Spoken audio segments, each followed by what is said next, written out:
Welcome to Fear Travel. Ever heard the saying, dead men tell no tales? Well, in these haunted places, they beg to differ. Our first stop on this chilling tour brings us to the heart of Seattle, to a place where history and horror intertwine in the most uncanny of ways. Welcome, dear listeners, to the Seattle's underground tunnels. These tunnels, once bustling with life during the gold rush in the late 19th century, now lie deserted and derelict, a stark reminder of a bygone era. Yet it's not the silence that's unsettling. Rather, it's the whispers that echo through the darkness, whispers of those long gone, who, it seems, have unfinished business in the land of the living. Countless visitors and locals have reported sightings of ghostly apparitions and experienced eerie sensations while exploring these subterranean passages. The most spine-chilling of these tales involves a man who, while wandering through the tunnels late one night, claimed to have been approached by a spectral figure. The apparition, dressed in the attire of a 19th century miner, reached out to him, uttering a single haunting word: gold. The history of these tunnels is a tale of ambition and despair, of men who, driven by the promise of wealth, plunged into the dark depths of the earth, many never to return. Today, their restless spirits are said to roam the tunnels, their ghostly whispers a chilling reminder of Seattle's past. But it's not just the tales of the past that make the underground tunnels a dreaded destination. Visitors often report an unsettling feeling of being watched, of unseen eyes following their every move. Some even claim to have felt an icy hand brush against their skin, sending shivers down their spine. Now you know why the Seattle's underground tunnels made it to our list. But hold on, we've only just begun. Moving on to number 4, we step into the realm of the arts with a sinister twist.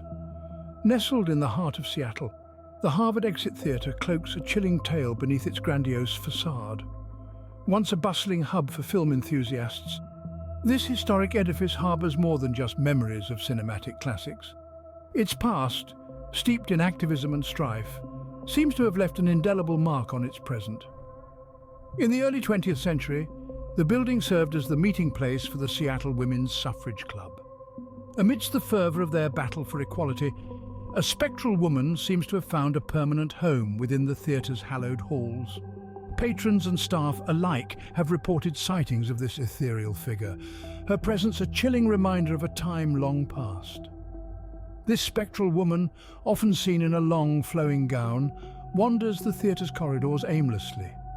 Some say she's looking for something, or someone. Others believe she is a lingering spirit of the suffrage movement, forever bound to the place that once echoed with the cries for women's rights.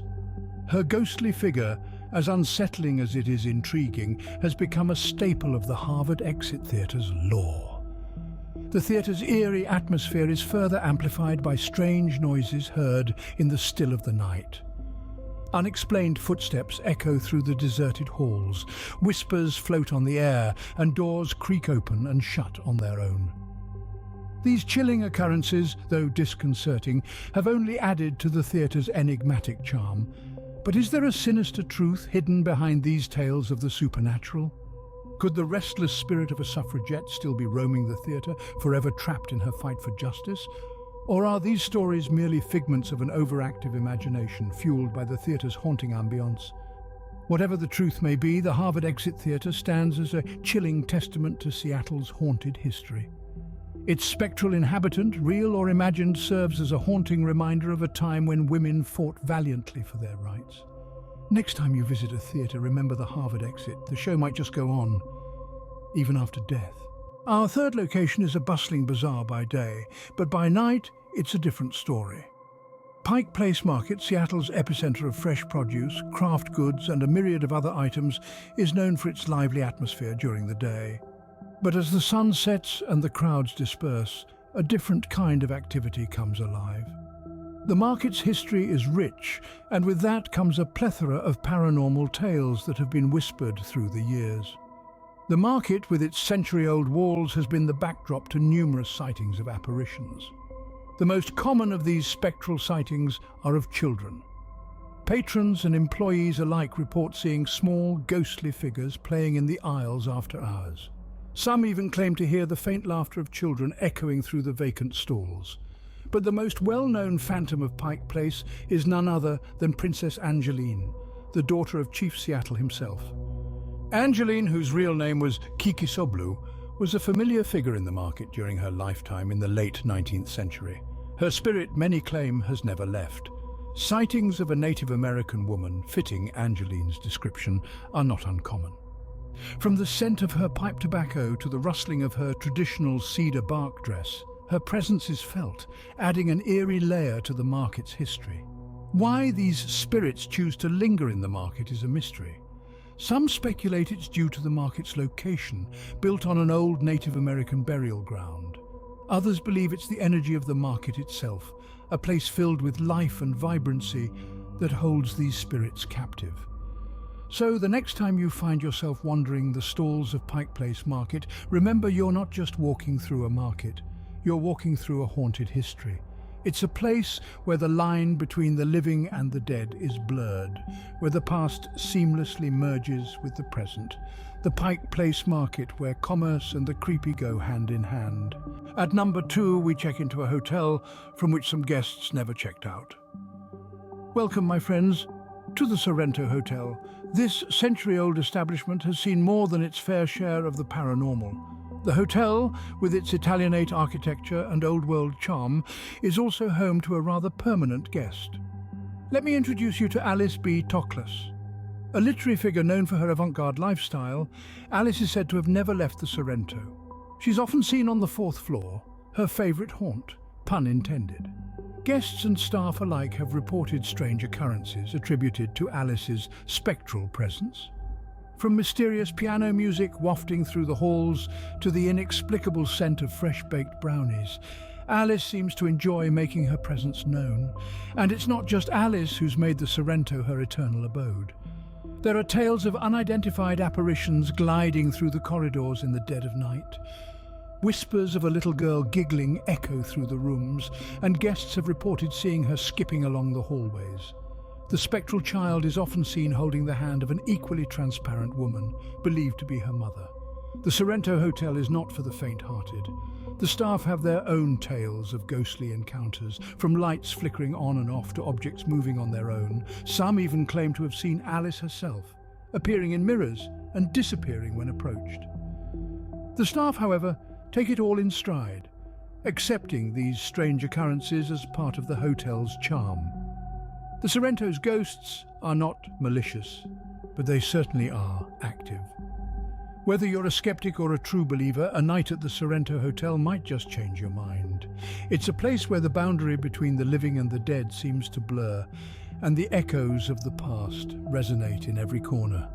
The Sorrento Hotel, offering a stay you'll never forget, no matter how hard you try.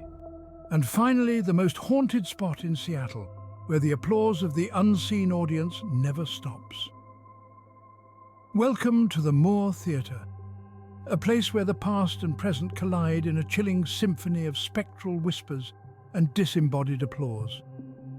This grand venue, opened in the early 20th century, was the brainchild of James A. Moore, a visionary entrepreneur with a flair for the dramatic.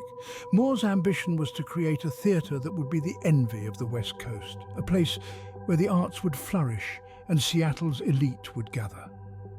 However, Moore's dreams were cut tragically short when he passed away just a few years after the theatre's inauguration.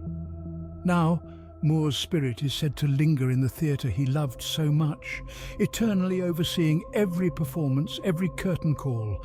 Patrons and staff alike report strange occurrences, lights flickering inexplicably, eerie noises echoing in the quiet, cold spots in the middle of a packed auditorium.